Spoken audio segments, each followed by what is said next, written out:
you will not break your heart, your own heart, sufficiently to be an offering to God. You will not do it. I'm being emphatic now. He has to break your heart. And trust me, it's going to be much more broken than if you do it yourself. Guaranteed. He's the one, and that's the text. That's the key text. I'm going to do this to you, and well, it says, I mean, and then you will loathe yourself. I'm sparing you. So he talks later about all these people who are dying by, I like how it's very, very genius how it's put. The ones who are near, how did it go? It's like I say, it's genius. I apologize. I should keep my. Far off will die from sickness. Yeah, but the way he writes it is near which will fall by the sword. Yeah, near by the sword. And his besieged shall die by the famine. Right. Reading King James. Far away will die of plague.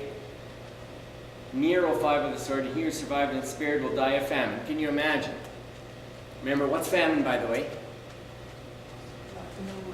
Lack of. Okay, just start adjusting. Start adjusting. Okay. But these ones that the ones that I will spare some will escape the sword. So that's the ones that are near. And that's basically the exiles. The ones that escape the sword are the exiles. But why? Again, it's the function of those, or what's happening to those people is not because they were good or etc. etc. It's so that they would have a broken heart. And now God can deal with them. God is breaking them. Then they will know themselves. So what would you prefer, everybody? What would you prefer? Would you prefer famine, which is death, because you don't live without God's word? Would you prefer the sword? Would you prefer plague?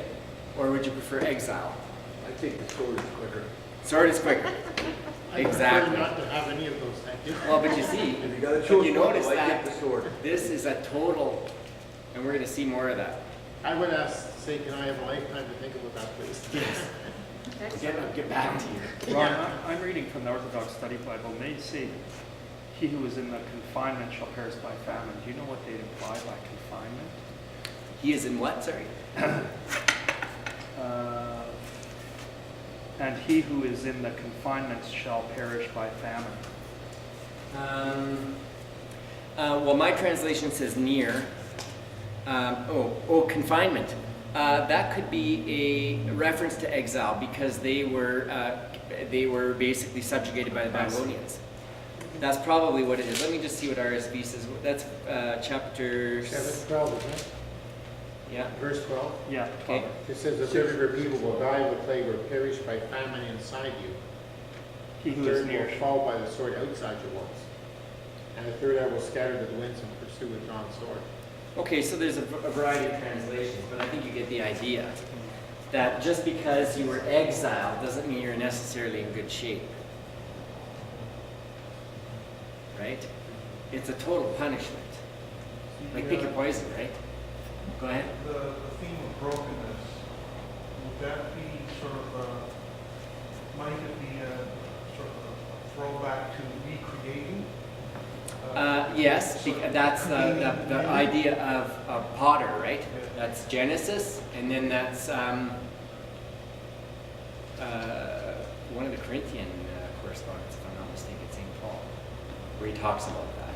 The potter and the clay. The potter and the clay. See, the Bible is all interconnected. It's beautiful. But the other thing I wanted to underscore here, which is probably even more important than when I talked about when God has to break our heart.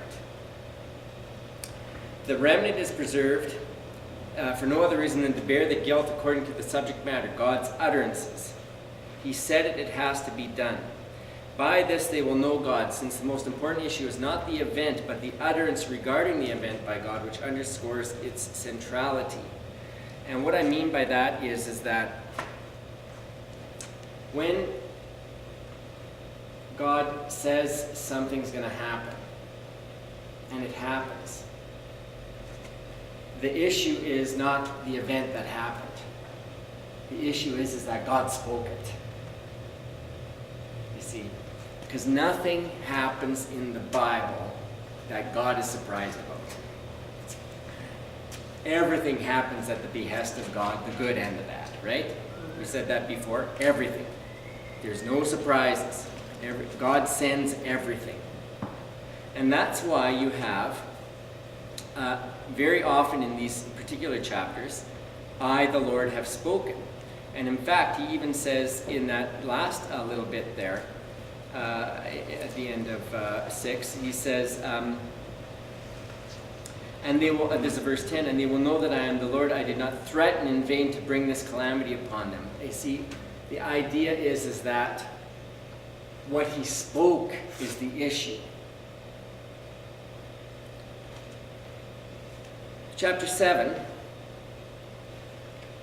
is an interesting chapter because it's kind of like a standalone chapter. We have this in the Bible sometimes where if you took out chapter 7, you would never miss it. You could literally go from 6 to 8 and not miss it. Which actually tells you that it's important because they stuck it in there. It seems standalone, and this happens in Genesis too. But that underscores its importance. I'll just go, starting chapter 7. The word of the Lord came to me, Son of man, this is what the sovereign Lord says to the land of Israel. The end has come upon the four corners of the land. The end is now upon you, now I will unleash my anger against you. I will judge you according to your conduct and repay you for all your detestable practice. I will not look on you with pity or spare you. I will surely repay you for your conduct and the detestable practices among you. Then you will know that I am the Lord. So you get just now I'm going to jump ahead here, but you get the idea that this chapter essentially revolves around the word end. The word end is kes in Hebrew, which means to cut short. And that can be good or bad.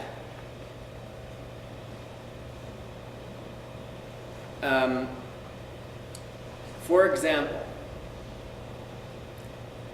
Jesus cuts short something in the Gospel of Mark. What does he cut short the life of? A fig tree, which did not produce fruit. But in the same metaphor, when you harvest, you cut short, and you have a festivity. So if you read this chapter, and I'm not going to go through the whole chapter, you'll see very quickly that you have the idea of a possibility of it going both ways, but it always goes the worst way. For example, listen to verse 10. The day is here. It has come. Doom has burst forth. The rod has budded. Arrogance has blossomed. Do you see how the word end can have a double meaning? You're talking about things that are good, right? I'm talking about blossoming. Again, think of a harvest. Burst forth, budded, blossomed. Violence has grown into a rod to punish. Do you see my point?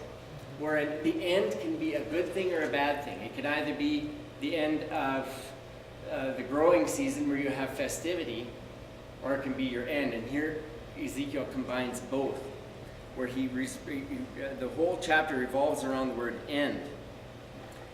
The other thing that's interesting in this chapter, and again I apologize because there's so much text here to go, is that anything and everything God emasculates. Even this verse 11, I have 7:11 here. Where is it?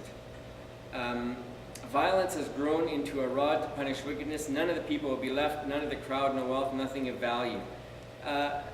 Anything that's a little bit higher. Wealthy people in our society are a little bit prestigious, and they're a little bit on a higher class level. Well, this is eliminated. Anything that's a little bit up is raised, R-A-Z-E-D. Not R-A-I-S-E-D, as we do it here. Here, let not the buyer rejoice, or the seller grieve, for wrath is upon the whole crowd. And again, verse 15, again, follow me if you can. Outside is the sword, inside is plague and famine. Those in the country will die by the sword. Those in the city will be devoured by famine and plague. All who survive and escape will be in the mountains, moaning like doves. and like doves of the valleys, each because of his sins. Again, if you happen to be a survivor, now you're loathing yourself. He's got you no matter where you go. He's got you by his what? Commandments. Right? What's he got you? What's all this in function of? None of this would have happened except what? That the commandments weren't followed. Simple, I don't know, there is no other book that I could think of that puts the commandments of God in the center, except for maybe Deuteronomy. Because Deuteronomy, he just gives the commandments and makes it, well, in some cases, a very direct threat. Here, it's the aftermath. So if you had any doubts about the centrality of the commandments, Ezekiel should finish it for you, for us. Am I right? If you had any doubts, if God was serious.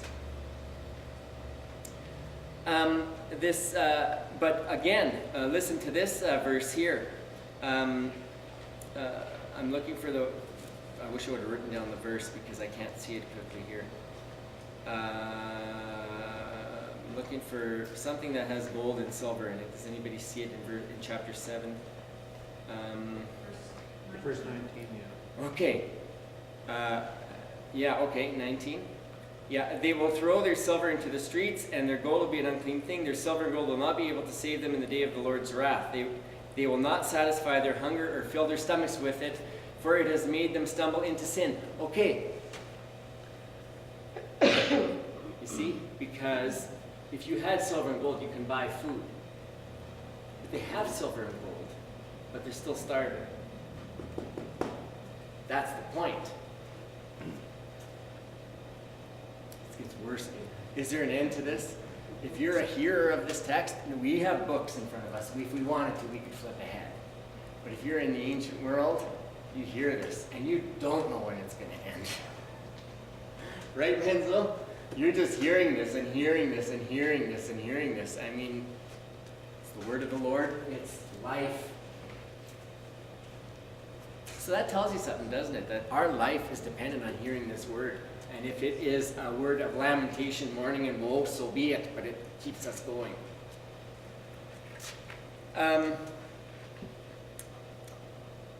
In the end of this chapter, again, I'll be brief. The king, the prince are judged, and thus the people. So remember, if one of our generals screws up and we get attacked, same thing. If the king or the prince are judged, the people suffer. But even here at the end of 7, it says here, they will. This is verse 25. When terror comes, they will seek peace, but there will be none. Calamity upon calamity will come, and rumor upon rumor. They will try to get a vision from the prophet. The teaching of the law by the priest will be lost, as will the counsel of the elders. The king will mourn, the prince will be clothed with despair, in the hands of the people, and the land will tremble. This idea of prophets, priests, and elders, that's the three main social leaders. And then there's the king and the prince. Leaderless.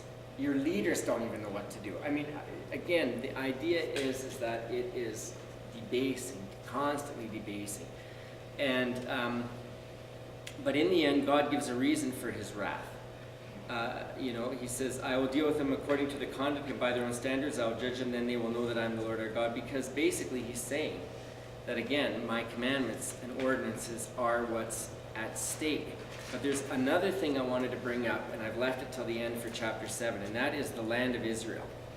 One thing Father Tarazi wrote a whole book about, which is fascinating, it's called Land and Covenant, is that since World War II, the RSV translation, the RSV translation is a post-World War II translation. And that's when you had a greater interest in the idea of Zionism.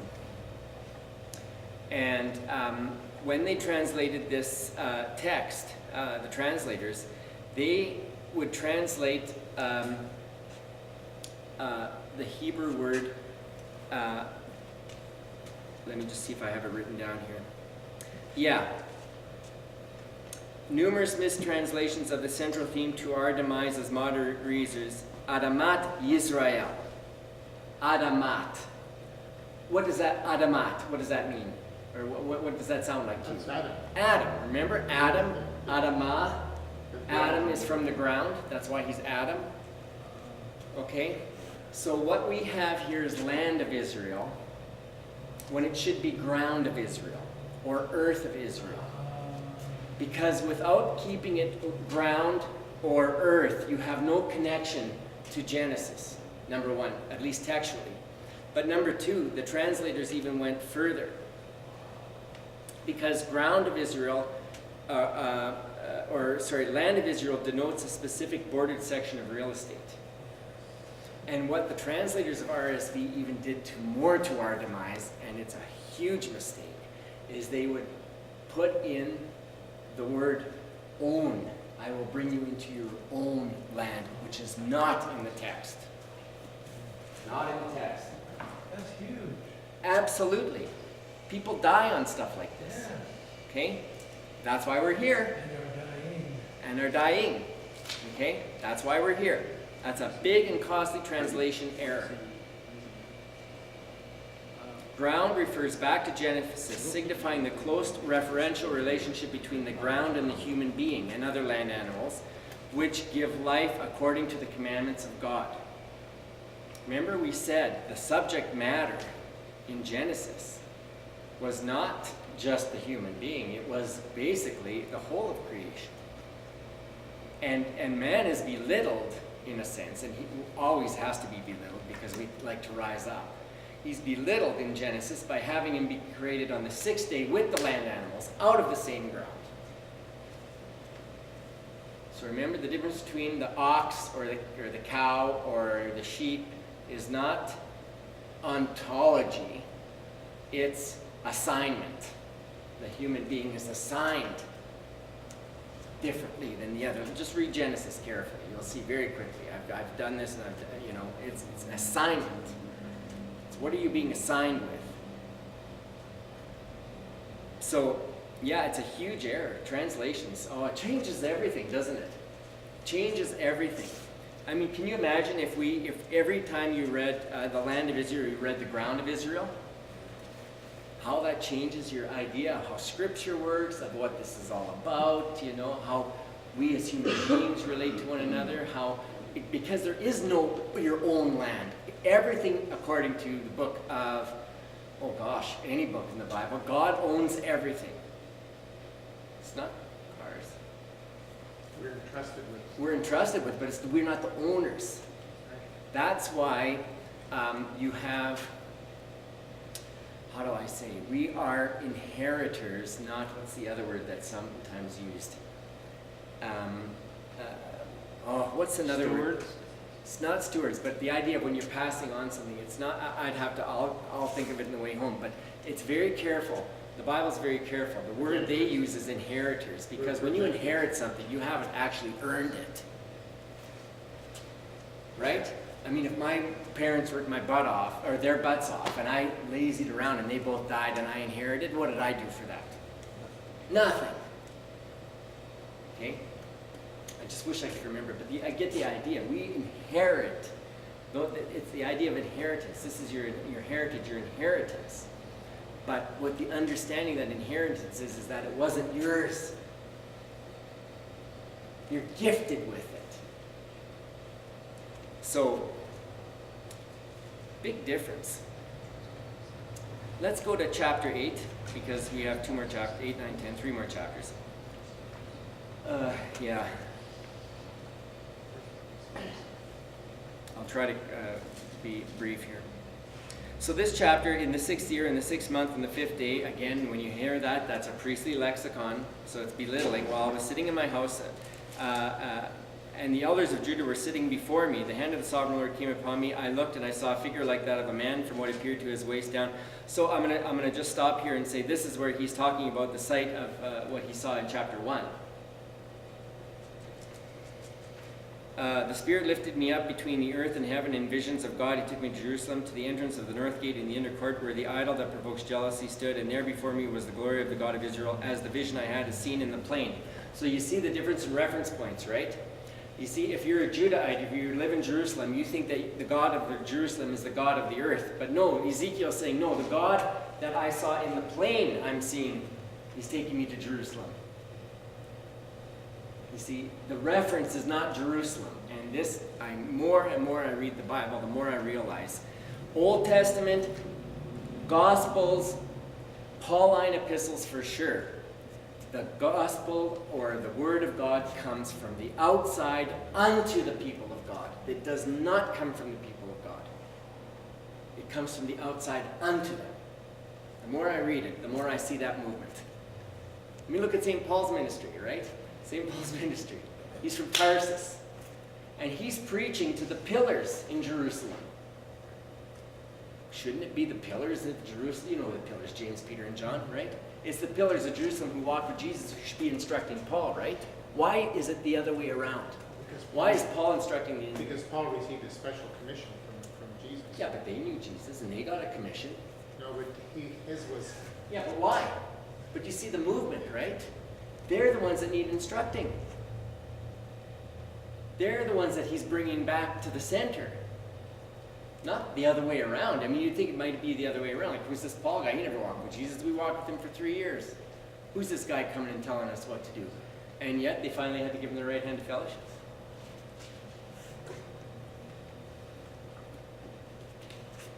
It comes from the outside unto the people. And that's what happens here. Son of man, verse 5, look toward the north. So I looked, and in the entrance of the north gate of the altar, I saw an idol of jealousy. He said, Son of man, do you see what they're doing? The utterly detestable things the house of Israel is doing here. The things that will drive you far from my sanctuary, but you will see things even more detestable. There are 4 abominations in this chapter. Again, 4, anytime you hear 4, it's totality, universality, totality. So he had him dig a hole in the wall, go in and see the wicked and detestable things, and what he sees is unbelievable. He sees crawling things and detestable animals on the walls. 70 elders, the idea of 70, this reflects the amount of people that came into the land from the sons of Jacob, if you read Exodus. But this, now I'm being very brief here. Jezaniah, son of Shaphan. Jezaniah means badger. Son of Shaphan was standing among them, and each had a censer in his hand, and the fragrant cloud of incense was rising. So what are the people exchanging? Remember, the God of Ezekiel was in a cloud, and they're trying to exchange that for a cloud of incense.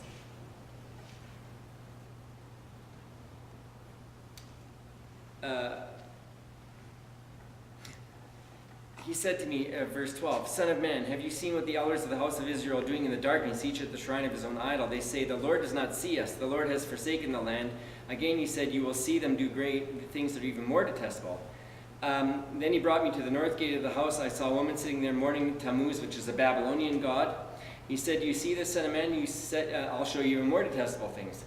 Then he brought me into the inner court of the house, and there at the entrance of the temple, between the portico and the altar, were about 25 men, their backs toward the temple of the Lord and their faces toward the east, which is Babylon, right? Bowing to the sun in the east, sun god, Babylonian, right? All these abominations. And by the way, the north is where the Babylonians attacked from. That's why you have north and east. It's both a reference. Have you seen this? Is it a trivial matter for the house of Judah to do the detestable things they are doing here? This is verse 17. Must they also fill the land with violence, continue to provoke me to anger, looking at them, putting the branch to their nose? Therefore, I will deal with them in anger. I will not look on them with pity or spare them. Although they shout in my ears, I will not listen to them. Very interesting, because they said, what did they just say in this chapter? They said, the Lord does not see us. Right? Isn't that what they said? They say, the Lord does not see us. And he's just said, okay, then I'm not going to look at you with pity. What did we say a few classes ago? If you turn your back on the Lord, he'll turn his back on you. It's exactly what's happening. And in fact, actually, they turned his back because they were facing not the temple, but facing east, right? Toward the sun. And again, don't do it geographically, because that's not the point. When the word Okay. abomination is used in the Old Testament, particularly, and it's used in the New Testament as well, is that a special way in which God looks at sin? I mean, people sin, but when God says. Sin this is a an technical term always in reference to the abomination- law. Law, right. Always. But what is an abomination in terms of that? Why does God say some things are abominations? I'll have to get back to you on that one. Yeah. I'll look at that though, if you can remind me. And I'll look at that. It's a very good question. Because you see that a lot in the Old Testament. He looks Yeah. at certain practices and Yeah. says, this is an abomination. Yeah, detestable practices. Yeah. I mean, I can look into that. But I wanted to also say, so but the other thing is he said, God at the end of 8 says, although they shout in my ears, I'll not listen to them. This reflects Jeremiah, because Jeremiah said, I want to pray for these people, and this is exactly what Ezekiel says here. He says it, I don't know if it's here or a little bit further ahead, where Ezekiel and Jeremiah also wanted to pray to God, and God says, you will not pray for these people. Slammed shut, you will not even pray for these people, because if you do, I'm going to shut my ears. But I think the greatest irony is that they said, the Lord doesn't see us, and he says, okay, you want pity, and I didn't see anything wrong. So again, we're introduced to the hand and power of God. God grabs Ezekiel and takes him to Jerusalem. He's referenced from his reference points is what Ezekiel saw in the plain and not in Jerusalem. There's a strike against any form of idolatry in the temple which provokes God's jealousy. The main issue with idolatry is not that one has another God, but having another God means that you're not listening or obeying your own God.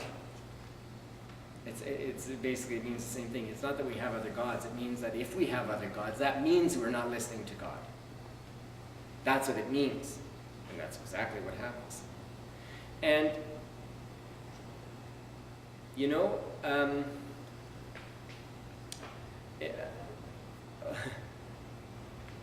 it's not easy to listen to God. I mean, if you think about Jesus in the Garden of Gethsemane, there was one moment where he paused and he said, you know, if it's not too much trouble, make this, I don't remember the exact words, Father, if you will, take this cup from me. Nevertheless, not what I will, but what you. This is a little bit of a pause. So it's difficult. I mean, this is a more of a pastoral lesson to us, that it's difficult to listen to God. Especially in extreme circumstances, even to the point where Jesus himself hesitated. But yet, he went for it. So, these 4 abominations lead us to chapter 9 and 10, which I'll be very brief. And chapter 9 talks about, then I heard him call out in a loud voice, bring the guards of the city here, each with a weapon in his hand, and I saw 6 men coming from the direction of the upper gate, which faces north, each with a deadly weapon in his hand. With them was a man clothed in linen who had a writing kit at his side. They came and stood beside the bronze altar. This idea of linen, where does that come from? Or rather, what is that also? Does that give you an idea? The idea of you're wearing linen. Does this sound familiar to anybody in the Old Testament? Jesus was wrapped in linen. Okay. Wasn't linen something to do with the kings and the? It was the priests in Leviticus. Priests, right. Right. It's what. In other words, this is a priestly act that God is coming to do here, which is actually quite scary. The idea of wearing linen reflects a priestly act, which priests are supposed to do God's will. Now the glory of the God of Israel went up from the cherubim where it had been and moved to the threshold of the temple, and the Lord called to the man clothed in linen who had the writing kit at his side and said, go throughout the city of Jerusalem and put a mark on the foreheads of those who grieve and lament over all the detestable things that are done in it. As I listened, he said to the others, follow him through the city and kill without showing pity or compassion. Slaughter old men, young men, maidens, women, children. But do not touch anyone who has the mark. Begin at my sanctuary. So they began with the elders that were in front of the temple. So, sanctuary. I mean, do you see the irony is not the word, the contradiction. Begin slaughtering at the sanctuary. Well, sanctuary means it's a safe place. Do you see the irony is not the Sanctuary was word? where they were performing those practices. Right, but the idea of sanctuary is that's where it's safe. But don't forget in Jeremiah, he called that same place a robber's den. Because people would go out and sin and come back to the temple and say, this is the temple of the Lord, this is the temple of the Lord, this is the temple of the Lord. And Jesus makes a reference to that too. So there is no safe place when God has emitted his judgment. Then he said to me, defile the temple and fill the courts with the slain, so go. So they went out and began killing throughout the city. While they were killing and I was left alone, I fell face down crying, Ah, sovereign Lord, are you going to destroy the entire remnant of Israel in this outpouring of your wrath on Jerusalem? He answered, the sin of the house of Israel and Judah is exceedingly great. The land is full of bloodshed and the city is full of injustice. They say, the Lord has forsaken the land, the Lord does not see. So I will not look on them with pity or spare them, but I will bring down on their own heads what they have done. Then the man with the linen with the writing kit at his side brought back word and said, I have done as you have commanded. Again, a priestly act, he does what the Lord's will is. But the other thing I want to say about this is that there's Ezekiel trying to pray for his people. Oh, sovereign Lord, are you going to do this? Somebody else did that in Genesis. Moses. Before that. Early Genesis. Oh, it was Lot. Well, Abraham, right? Abraham, right? Yeah. I mean, it's almost funny. You know, he's negotiating with God. You know, if there's 50 people, okay, 50 people. Okay, well, how about 40? How about 40? And this keeps going. But, he still, did you realize that you can't do that with God? Once he has made up his mind, the Lord has sworn and will not change his mind. We say that all the time. He pulls those 5 people out of Gomorrah, but then he still slams Gomorrah. See? What about in the Because instances- Abraham was trying to save the city, right? He was trying to save the city. And he kept thinking that he was really good. Imagine you're Abraham and see, he's whittling God down. He started with 50, I think. And he kept whittling him down, right? And he thought, if there's 5 righteous people, and God says, okay, let's pull them out, and he just slams the city. So maybe Abraham should have left it at 50. Aren't there places in the Old Testament, though, where it says, and God changed his mind and had pity on, I have to look them up and find out where they are, but it seems to me that that's in there somewhere, in some of those places. Yes, I would like to see those, because I'd like to see what's written around them. Yeah, I need to look them up. Because I don't know, well, we can look at this later, but I'm curious. The Lord repented of what he had decided. Yeah, that's I have to find. Well, don't forget, he repented after he punished, for example, Noah's, the flood, right? But he still admitted the judgment and the punishment. It's very interesting. So let's go and finish chapter 10 here. So just a second here, let me just have a look here. So essentially, chapter 9 essentially indicates that Jerusalem falls because God leaves the temple or the city, as in the book of Revelation. Linen denotes he's performing a priestly function. Oxymoronic, the fact that it begins in the sanctuary. Some are marked for protection, but this is not to be misunderstood, since the ones marked are going to be a reminder to themselves that they came awfully close to being destroyed, and since they are unrighteous, they had better heed God's commandments in their second chance. And we've said that already. And as I've said, in 9:9, Jeremiah, like Jeremiah, God will not hear the prayers of Ezekiel. But he does see. They say he doesn't see, and he does see.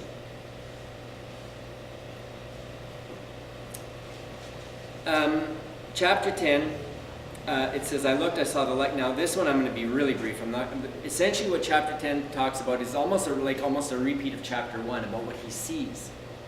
But the fact is that what he sees leaves the temple. And what I want to finish, because I'm right out of time here, what I want to say in closing is that in verse 18, then the glory of the Lord departed from over the threshold of the temple and stopped above the cherubim. While I watched, the cherubim spread their wings and rose from the ground, and as they went, the wheels went with them, etc., etc. The point is that in Scripture, you do not protect, how do I say this?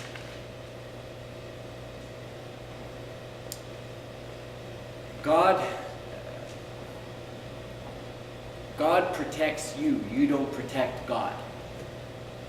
Case in point, David wants to build God a house. And God says, I don't need a house. You know?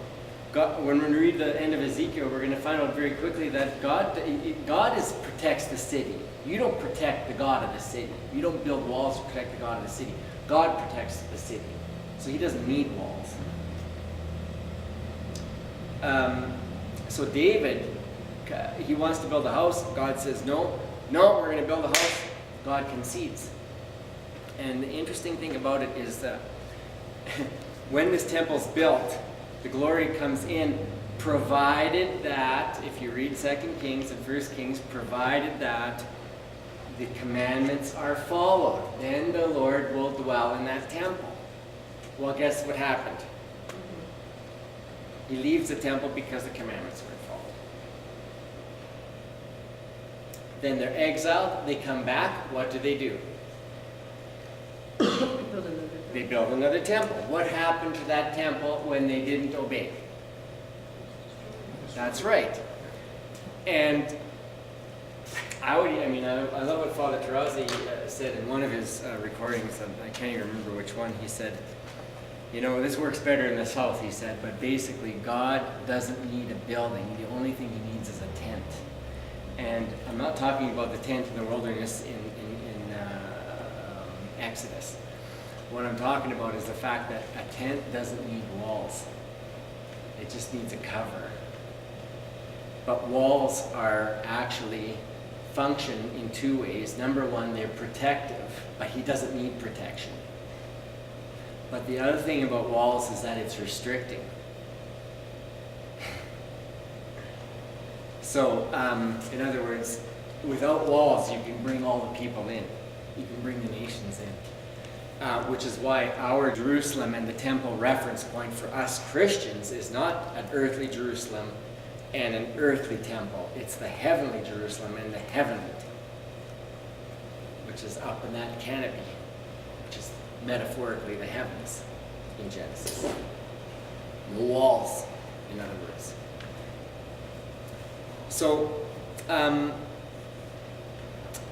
So chapter 10, the God of Ezekiel is God Almighty, and who comes to the people through the ear is the God of Jerusalem and of the exiles. So God Almighty from the outside is the God of Jerusalem. He comes to the exiles through the ear. He doesn't come through the eye. Ezekiel can't even describe him. Ezekiel's God, or the biblical God, as unto Moses, comes from the outside unto the people. The exiles and us as hearers must settle with this God unto salvation. So that ends this session.